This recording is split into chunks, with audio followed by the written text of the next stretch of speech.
श्री गणेशाय नमः। जय श्री कृष्ण। राधे राधे। दोस्तों, आज द्वादशी तिथि में मैं आपको सुनाने वाली हूँ एकादशी व्रत पारण की कथा। दोस्तों, जिन वैष्णव भक्तों ने एकादशी का व्रत रखा वे आज द्वादशी में पारण करने से पहले पूजा पाठ कर तुलसी माता की कहानी अवश्य सुने, जिसके सुनने से आपको एकादशी व्रत के बराबर पुण्य फल की प्राप्ति होगी। तो दोस्तों, प्रेम से बोलो तुलसी माता की जय। जालंधर संस्कृत में, जिसका अर्थ है पानी धारण करने वाला, भगवान शिव की तीसरे आंख से निकलने वाला क्रोध से पैदा हुआ एक शक्तिशाली राक्षस था। भगवान शिव ने देवराज इंद्र को उनके अहंकार को नष्ट करने के लिए अपनी तीसरी आंख खोली। हालांकि देवराज इंद्र बच गए और तीसरी आंख से निकला ऊर्जा को भगवान शिव ने समुद्र में फेंक दिया, जिससे जालंधर का जन्म हुआ। इसीलिए इन्हें शिव पुत्र भी कहा जाता है। ऊर्जा एक लड़के के रूप में विकसित हुई और उसका पालन पोषण समुद्र द्वारा और बाद में शुक्राचार्य द्वारा किया गया। उन्होंने एक धर्मपरायण महिला वृंदा से विवाह किया। वृंदा, जो भगवान विष्णु की भक्त थी, अपने राक्षस पति के प्रति भी वफादार थी। जालंधर की शक्ति उसकी पत्नी वृंदा थी, जिसके पति व्रत धर्म के कारण सभी देवी देवता मिलकर भी जालंधर को पराजित नहीं कर सके और जालंधर ने स्वर्ग, भूलोक और पाताल लोक पर विजय प्राप्त कर ली। जालंधर को अपनी ताकत पर घमंड हो गया। वह वृंदा की उसके प्रति भक्ति की उपेक्षा करके देवताओं की स्त्रियों को परेशान करने लगा। पुराण की कथा के अनुसार जालंधर भगवान विष्णु से देवी लक्ष्मी को छीनना चाहता था, इसीलिए उसने बैकुंठ पर हमला किया। लेकिन लक्ष्मी जी ने जालंधर से कहा कि हम दोनों जल से उत्पन्न हुए हैं, इसीलिए हम भाई बहन हैं। जालंधर देवी लक्ष्मी की बातों से प्रभावित हुआ और देवी लक्ष्मी को अपने बहन मानकर बैकुंठ छोड़कर चला गया। इसके बाद वो कैलाश पर्वत पर गए और देवी पार्वती से अपने पत्नी बनने का आग्रह करने लगे। इससे देवी पार्वती क्रोधित हो गई और महादेव को जालंधर से युद्ध करना पड़ा। वृंदा के सतीत्व के कारण जालंधर पर किया गया भगवान शिव का हर वार निष्फल हो गया। देवताओं ने योजना बनाई और भगवान विष्णु जालंधर का वेश बनाकर वृंदा के पास पहुँचे। वृंदा भगवान विष्णु को अपना पति समझकर उनके करीब आ गई और इससे वृंदा का पतिव्रत धर्म टूट गया और भगवान शिव ने जालंधर का वध कर दिया। इस पुराण के अनुसार कहीं भी जालंधर को शिव पुत्र के रूप में मान्यता नहीं दी गई है। जालंधर के बारे में अन्यत्र भी उल्लेख मिलता है कि समुद्र मंथन के दौरान देवी लक्ष्मी के साथ जालंधर भी उत्पन्न हुआ था। पद्म पुराण, शिव पुराण और स्कंद पुराण में राक्षस जालंधर के जन्म के बारे में बहुत कुछ बताया गया है। शिव पुराण में बताया गया है कि एक बार देवराज इंद्र समेत अन्य देवताओं ने भगवान शिव की परीक्षा लेनी चाहिए। देवराज इंद्र देवताओं के गुरु बृहस्पति भगवान के साथ कैलाश पर्वत पहुँचे। भगवान शिव ने अपने आध्यात्मिकता शक्ति के बल पर यह जान लिया कि ये लोग उनकी परीक्षा लेने आ रहे हैं। इसलिए उन्होंने देवराज इंद्र और गुरु बृहस्पति के ज्ञान का परीक्षण करने के लिए खुद को अवधूत का वेश धारण किया और उनके रास्ते में खड़े हो गए। देवराज इंद्र ने उसे रास्ते से हटने का इशारा किया, लेकिन भगवान शिव अवधूत वेश धारण कर अपने स्थान पर खड़े रहे। यह देखकर देवराज इंद्र क्रोधित हो गए। उसने कहा कि अरे, तुम्हें पता नहीं मैं कौन हूँ? रास्ते से हट जाओ, नहीं तो मैं वज्र से तेरे टुकड़े टुकड़े कर डालूंगा। धमकी सुनकर शिव जी वेशधारी अवधूत क्रोधित हो गए। उसने बड़े जोर से गुंजन किया, जिसे सुनकर चारों दिशाएं कांप उठी। देवराज इंद्र की हरकत पर भगवान शिव क्रोधित हो गए और उनकी आंखें लाल हो गई, जिससे देवराज इंद्र भयभीत हो गए। क्रोध के कारण भगवान शिव की तीसरी आंख खुल गई, जिससे देवराज इंद्र लगभग मर ही गए। गुरु बृहस्पति को तुरंत एहसास हुआ कि अवधूत वास्तव में कोई और नहीं बल्कि स्वयं भगवान शिव थे। उन्होंने देवराज इंद्र को संकेत करके कहा, यह तुम क्या अनर्थ कर रहे हो सुरेंद्र? आप भगवान शिव को नहीं पहचान रहे, यह असली भगवान शिव है। देवराज इंद्र को अपनी गलती का एहसास हुआ। वे तुरंत भगवान शिव के चरणों में गिर पड़े और क्षमा मांगने लगे। क्षमा करें प्रभु, मैंने आपको नहीं पहचाना। गुरु बृहस्पति बोले कि हाँ प्रभु, देवेंद्र को माफ कर दो, उसने अनजाने में तुम्हें नहीं पहचाना, इसीलिए उसे माफ कर दो। गुरु बृहस्पति के समझाने पर भगवान शिव ने देवराज इंद्र को क्षमा कर दिया। देवराज इंद्र को मारने से बचने के लिए भगवान शिव ने अपने तीसरी आंख से निकले क्रोध की ऊर्जा को समुद्र की ओर भेजा और समुद्र से मिलने पर उस ऊर्जा ने एक बालक का रूप धारण कर लिया। भगवान शिव के क्रोध के तेज से उत्पन्न वह बालक खूब रोया, जिससे चारों दिशाएं कांपने लगी। देवता और दानव सभी भयभीत हो गए। हवा कम हो गई। प्रभ देवता इंद्र अन्य देवताओं के साथ भगवान ब्रह्मा के पास पहुँचे और उनसे कहा कि हे भगवान, एक अद्भुत बालक सागर संगम पर इतने जोर से रो रहा है कि देवता डर गए हैं। कृपया इस संकट को दूर करें। भगवान ब्रह्मा और देवराज इंद्र देवताओं के साथ सागर संगम पर पहुँचे। ब्रह्मा जी के आते ही समुद्र अपने स्थान से बाहर आ गया। उसने इंद्र सहित ब्रह्मा जी की पूजा की। ब्रह्मा जी ने समुद्र से पूछा, जल में रेत पर लेटा हुआ यह बालक कौन है? उसकी पुकार सुनकर सारा संसार व्याकुल हो रहा है। सागर ने भगवान ब्रह्मा से कहा कि उन्हें नहीं पता कि यह लड़का कहाँ से आया है। यह कहकर सागर ने बालक को गोद में उठा लिया और ब्रह्मा जी को दे दिया। जैसे ही वह भगवान ब्रह्मा के गोद में आया, बच्चे ने रोना बंद कर दिया और कुछ ही समय में अचानक लड़के की भुजाएं आगे बढ़ गई और उसने अपने दोनों भुजाओं से भगवान ब्रह्मा का गला पकड़ लिया। यह देखकर अन्य देवताओं को आश्चर्य हुआ। ब्रह्मा जी ने अपना गला छुड़ाने की कोशिश की, लेकिन बालक के हाथों की पकड़ मजबूत हो गई। तभी अचानक लड़के ने अपना गला छोड़ दिया और मुस्कुराने लगा। भगवान ब्रह्मा ने बालक का नाम जलंधर रखा। तब भगवान ब्रह्मा ने कहा कि वह लड़का एक दिन राक्षसों का सम्राट बनेगा और उसे केवल भगवान शिव ही मार सकते हैं और उसकी मृत्यु के बाद वह भगवान शिव की तीसरी आंख में वापस आ जाएगा। बालक का नामकरण कर उसे समुद्र को सौंपकर सभी देवता अपने अपने लोक लौट आए। जब बालक थोड़ा बड़ा हुआ तो ब्रह्मा जी की आज्ञा से दैत्यों के गुरु ऋषि शुक्राचार्य उसे शिक्षा देने लगे। शीघ्र ही लड़का जवान हो गया। शुक्राचार्य ने जलंधर को राक्षसों का सम्राट बना दिया और उसका विवाह कालनेमी नामक राक्षस की पुत्री वृंदा से कर दी गई। वृंदा एक धर्मपरायण महिला थी। उसे भगवान ब्रह्मा से वरदान मिला था, जब तक उसके सतीत्व कायम रहेगी, कोई भी देवता या दानव उसके पति को नुकसान नहीं पहुंचा सकेगा या उसके पति का बाल भी बांका नहीं कर सकेगा।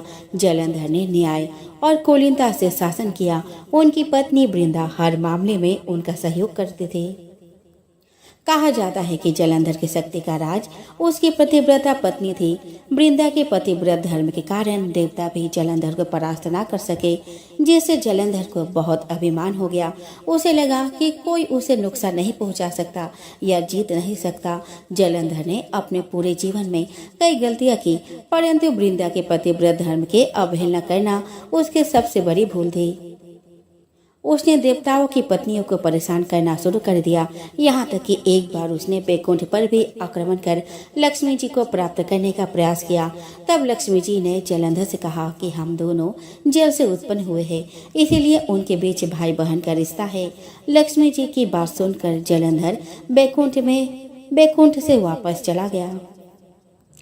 एक दिन आचार्य शुक्र जलंधर के दरबार में आए। जलंधर ने आचार्य के चरणों की पूजा की और उन्हें ऊंचे आसन पर बिठाया और पूछा, आचार्य, हमारे यहाँ राहु नाम का एक नायक है। मैं जानना चाहता हूँ उसका सिर आखिर क्यों काटा गया। आचार्य शुक्र कहते हैं कि हे दैत्यराज, राहु का सिर भगवान विष्णु ने अपने सुदर्शन चक्र से काट दिया है। जलंधर बोलता है, लेकिन क्यों आचार्य, राहु ने ऐसा क्या काम किया था। जवाब में शुक्राचार्य ने उन्हें समुद्र मंथन की पूरी कहानी बताई और कहा कि उनका अपराध यह था कि उन्होंने देवताओं के पंक्ति में बैठकर छल से अमृत पी लिया था। यह सुनकर जलंधर कहता है, तो इसमें अपराध क्या हुआ आचार्य? आखिर अमृत निकला भी तो देवताओं और दानव के संयुक्त प्रयास से ही, फिर अकेले देवता ही उस अमृत को पीने का अधिकारी कैसे हो गए। आचार्य कहते हैं, इसमें भगवान विष्णु का भी छल था। राक्षस राज, समुद्र से जितने भी रत्न निकले उन्हें देवराज इंद्र ने ले लिया। यह सुनकर जलंधर क्रोधित हो गया और बोला कि मैं ऐसा बिल्कुल नहीं होने दूंगा। देवराज इंद्र मेरे पिता के रत्नों के स्वामी नहीं है, मैं स्वयं हूँ। देवताओं को समुद्र के रत्न लौटाने होंगे। इसके बाद शुक्राचार्य अपने आश्रम वापस चले गए और जलंधर ने धस्मर नामक राक्षस को बुलाकर इंद्रपुरी भेजा ताकि वह देवराज इंद्र को संदेश दे सके कि समुद्र मंथन से प्राप्त सभी रत्न उन्हें सौंप दे। घस्मर इंद्रपुरी पहुँचे।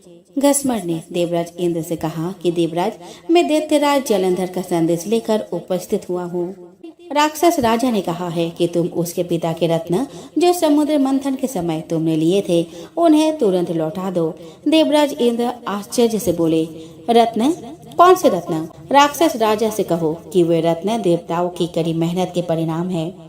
राक्षस राजा से कहो कि ये रत्न देवताओं की कड़ी मेहनत का परिणाम है। घस्मर कहता है लेकिन देवताओं और राक्षसों दोनों ने ही बड़ी मेहनत की, फिर रत्न अकेले देवताओं को कैसे हो गया? रत्न सीधे लौटा दो, नहीं तो परिणाम बहुत भयानक होगा। यह सुनकर देवराज इंद्र क्रोधित हो गए और बोले, तुम्हारे पास इतना साहस है, तुम मुझे मेरे पुरी में ही धमकाते हो। रुको पापी, मैं तुम्हें सबक सिखाऊंगा। इतना कहकर देवराज इंद्र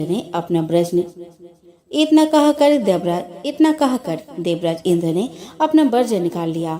लेकिन तभी आचार्य बृहस्पति ने उन्हें रोका और समझाते हुए कहा कि क्रोध मत करो देवराज, यह एक दूत है और एक दूत को मारना नहीं चाहिए, उसको छोड़ दो। धस्मर वापस जलंधर के पास गया और उसे देवराज इंद्र द्वारा दिया गया उत्तर बताया। यह सुनकर जलंधर क्रोधित हो गया। उन्होंने तुरंत चारों दिशाओं में स्थित राक्षसों को संदेश भेजा कि वे तुरंत इंद्रपुरी पर आक्रमण करें। साथ ही अपने सेनापतियों शुभ और निशुंभ के साथ उसने इंद्रलोक पर चढ़ाई कर दी। जल्द ही राक्षसों की सेना इंद्र के नंदन वन में पहुंच गई और सैनिकों ने देवताओं पर हमला करना शुरू कर दिया। राक्षसों की टोलियां अमरावती को नष्ट और भ्रष्ट करने लगी। दोनों पक्षों के वीरों की लाशें जमीन पर गिरने लगी। देवताओं की ओर से आचार्य बृहस्पति और दानव की ओर से शुक्राचार्य घायल एवं मृत वीरों का उपचार करने लगे और वे पुनः जीवित होकर युद्ध करने लगे। युद्ध चलता रहा परंतु किसी भी पक्ष को विजय नहीं मिल सकी। इस पर जलंधर को क्रोध आ गया और वह शुक्राचार्य के पास जाकर बोला, गुरुदेव, संजीवनी विद्या तो आप ही जानते हैं, फिर ये देवता मरकर जीवित कैसे हो रहे हैं? शुक्राचार्य ने जवाब दिया कि दैत्यराज आचार्य बृहस्पति भी संजीवनी बूटी का प्रयोग करना जानते हैं। उन्होंने कई देवताओं को इस काम पर लगा दिया है कि वे द्रोणागिरी पर्वत से संजीवनी बूटी लाते रहे। यदि किसी तरह देवताओं ने द्रोणागिरी से जड़ी बूटी लाना बंद कर दिया तो गुरु बृहस्पति देवताओं को पुनर्जीवित नहीं कर पाएंगे। जलंधर कहता है, लेकिन इस रास्ते के लिए हमें अपनी सेना का एक बड़ा हिस्सा द्रोणागिरी पर्वत की ओर ले जाना होगा और यहाँ युद्ध भयंकर गति से चल रहा है। शुक्राचार्य कहते हैं, तो फिर द्रोणागिरी पर्वत को ही समुद्र में क्यों न डुबा दिया जाए? न रहेगा बांस और न बजेगी बांसुरी। शुक्राचार्य के आदेश पर जलंधर ने द्रोणागिरी पर्वत को समुद्र में डुबा दिया। इससे देवताओं को संजीवनी बूटी मिलना बंद हो गई। देवताओं में भय फैल गया। देवराज इंद्र भयभीत होकर आचार्य बृहस्पति के पास आए और बोले, हमारे वीर बहुत हताहत हो रहे हैं आचार्य, अब क्या होगा? इस प्रकार तो सभी देवता नष्ट हो जाएंगे। आचार्य बृहस्पति ने कहा कि मेरी सलाह मानो देवेंद्र, इस युद्ध को तुरंत रोको और अपनी सेना के साथ भागकर अपना जान बचाओ। जलंधर भगवान शिव के तेज से पैदा हुआ है, उसमें भगवान शिव की अपार शक्ति है।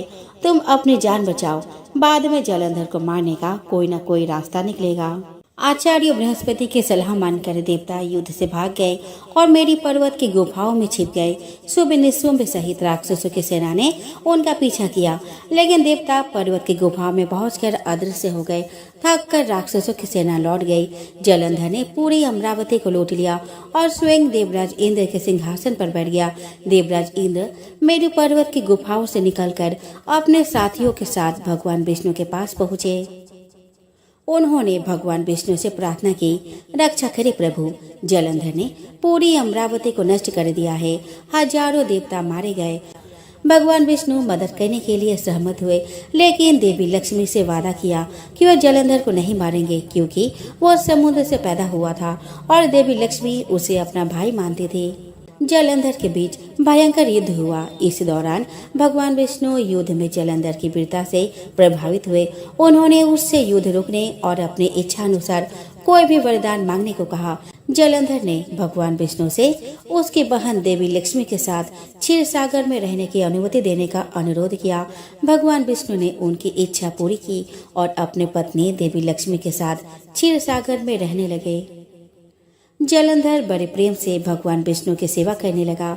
देवताओं और भगवान विष्णु से अपराजित होकर जलंधर तीनों लोकों का शासक बन गया। उनके पुण्य शासन से देवताओं को छोड़कर सारी प्रजा संतुष्ट थी। तब देवताओं ने जलंधर को हराने में मदद के लिए भगवान शिव से प्रार्थना की। भगवान शिव की इच्छा अनुसार देवर्षि नारद देवताओं से मिलने आए। देवताओं ने उन्हें अपने दुख भरी कहानियां सुनाई। एक दिन देवर्षि नारद जलंधर से मिलने गए और बोले कि हे राक्षस राज, वैसे तो इस समय आपके पास सारा ऐश्वर्य उपलब्ध है, लेकिन एक चीज की कमी है। जलंधर के पूछने पर किस बात की कमी है? देवर्षि नारद ने उत्तर दिया कि यद्यपि आपकी पत्नी वृंदा स्वयं बहुत सुंदर है, लेकिन भगवान शिव की पत्नी माता पार्वती की बात तो कुछ और है, और उन्होंने जलंधर को माता पार्वती को अपने पत्नी के रूप में पाने के लिए उकसाया। जलंधर जाल में फंस गया और उसने राहु को माता पार्वती का हाथ मांगने के लिए कैलाश पर्वत पर भेजा। भगवान शिव क्रोधित हो गए और राहु का वध करने वाले थे, लेकिन राहु ने क्षमा के लिए प्रार्थना की। वापस आकर राहु ने जलंधर को सारी बात बता दी। जलंधर ने अपने सेना के साथ कैलाश पर्वत पर आक्रमण कर दिया। देवताओं सहित भगवान शिव के गणों और राक्षसों के बीच भयंकर युद्ध हुआ। जब जलंधर को एहसास हुआ कि भगवान शिव युद्ध पर हावी हो रहे हैं, तो भगवान शिव के गणों का ध्यान भटकाने के लिए उसने अपनी जादुई शक्तियों से सुंदर अप्सराएं और गंधर्वों को बनाया। भगवान शिव के गण और देवता अप्सराओं की सुंदरता से मंत्रमुग्ध हो गए और लड़ना बंद करके उनका नृत्य और संगीत देखने लगे। इसी बीच जलंधर भगवान शिव का रूप धारण करके माता पार्वती के पास गया, लेकिन देवी पार्वती ने उसे पहचान लिया। देवी पार्वती की सुंदरता से मंत्रमुग्ध होकर जलंधर ने उन्हें बुरी नियत से देखा, लेकिन देवी पार्वती ने अपनी शक्ति से उसे स्थिर कर दिया। तब देवी पार्वती भगवान विष्णु के पास गई और पूरी कहानी सुनाई। उन्होंने भगवान विष्णु से अनुरोध किया वे जलंधर के वेश में जलंधर की पत्नी के पास जाए और वृंदा को वैसे ही धोखा दे जैसे जलंधर ने उसे धोखा देने की कोशिश की थी। तब भगवान विष्णु जलंधर का रूप धारण करके वृंदा के महल में गए। फिर वृंदा ने जलंधर, जो कि वास्तव में भगवान विष्णु के वेश में थे, को गले लगा लिया, जिससे उसके सतीत्व भंग हो गया। वृंदा को पता चलता है कि वह छद्मवेशी विष्णु है और वह उसे श्राप दे देती है कि एक दिन कोई उसकी ही पत्नी को धोखा देगा। वह यह भी कहती है कि वह पत्थर दिल है और भगवान विष्णु को पत्थर बनने का श्राप दे दिया और भगवान विष्णु तुरंत पत्थर में बदल जाते हैं। तभी देवताओं और लक्ष्मी जी ने वृंदा से अपना श्राप वापस लेने का अनुरोध किया। वृंदा जी ने वैसा ही किया और भगवान विष्णु पहले जैसे हो गए। तब वृंदा ने सतीत्व भंग होने के कारण आत्मदाह कर लिया। तभी उसके राख से एक पौधा निकला। भगवान विष्णु ने कहा कि आज से इसका नाम तुलसी होगा और मेरा एक रूप पत्थर के रूप में रहेगा, जिससे शालिग्राम के नाम से तुलसी जी के साथ पूजा जाएगा और तुलसी का विवाह शालिग्राम के साथ कराया जाएगा। जलंधर की शक्ति का रहस्य उसकी पतिव्रता पत्नी थी और जैसे जैसे उसकी पत्नी का सतीत्व भंग होता गया, वैसे वैसे उसकी शक्तियां कम होती गई। इसके बाद जलंधर द्वारा बनाई गई मायावी शक्तियां समाप्त हो गई और सारी अप्सराएं और गंधर्व गायब हो गए। भगवान शिव की सेना को एहसास हो गया वो जो कुछ भी देख रहे थे वह एक भ्रम से ज्यादा कुछ नहीं था। भगवान शिव ने अपना युद्ध फिर से शुरू किया। शुभ और निशुंभ राक्षस उससे युद्ध करने के लिए आगे आए, लेकिन अंततः उन्हें युद्ध के दौरान भागना पड़ा। तभी जलंधर भगवान शिव से युद्ध करने पहुंचा। उसके बीच भयंकर युद्ध प्रारंभ हो गया। भगवान शिव ने अपने चक्र से जलंधर का सिर काट दिया, जो उसके पैर की अंगूठी से उत्पन्न हुआ था। उनकी मृत्यु के बाद जलंधर की आत्मा भगवान शिव से मिल गई। तब देवतागण भगवान शिव के पास आए और उनकी स्तुति की। दोस्तों, जालंधर भारत के पंजाब राज्य के प्रमुख जिलों में से एक है, जहां 3 नदियां सतलुज, ब्यास और रावी है। शहर के नामकरण के पीछे की पौराणिक कथा यह है कि ऐसा कहा जाता है कि वर्तमान जालंधर शहर राक्षस राजा जालंधर की राजधानी थी। जालंधर में आज भी दैत्यराज जालंधर की पत्नी देवी वृंदा का मंदिर मोहल्ला कोट किशनचंद में स्थित है। ऐसा माना जाता है कि यहाँ एक प्राचीन गुफा थी जो सीधे हरिद्वार तक जाती थी। इस मंदिर से जुड़ी पौराणिक कथा के अनुसार वृंदा ने आत्मदाह कर लिया था, जिसके बाद भगवान विष्णु ने उसका सतीत्व भंग कर दिया था और उसके राख के ऊपर तुलसी का पौधा पैदा हुआ। तुलसी जिन्हें भगवान विष्णु देवी लक्ष्मी से भी अधिक प्रिय मानते हैं, वह देवी वृंदा का ही एक रूप है। वृंदा देवी मंदिर के बारे में यह मान्यता प्रचलित है कि यहाँ 40 दिनों तक श्रद्धा पूर्वक पूजा करने से मनोकामनाएं पूरी होती है। जालंधर शहर के संबंध में पुराणों में उल्लेख मिलता है कि यहाँ 12 तालाब हुआ करते थे, जो शहर में प्रवेश करने के लिए नाव का सहारा लेना पड़ता था। इस स्थान की 4 दीवारी के बाहर एक पुराना तालाब था जो अन्नपूर्णा मंदिर को छूता था और एक तरफ ब्रह्मकुंड से घिरा था। आज भी यहाँ पुरानी छोटी ईंटों की सीढ़ियां बनी हुई है।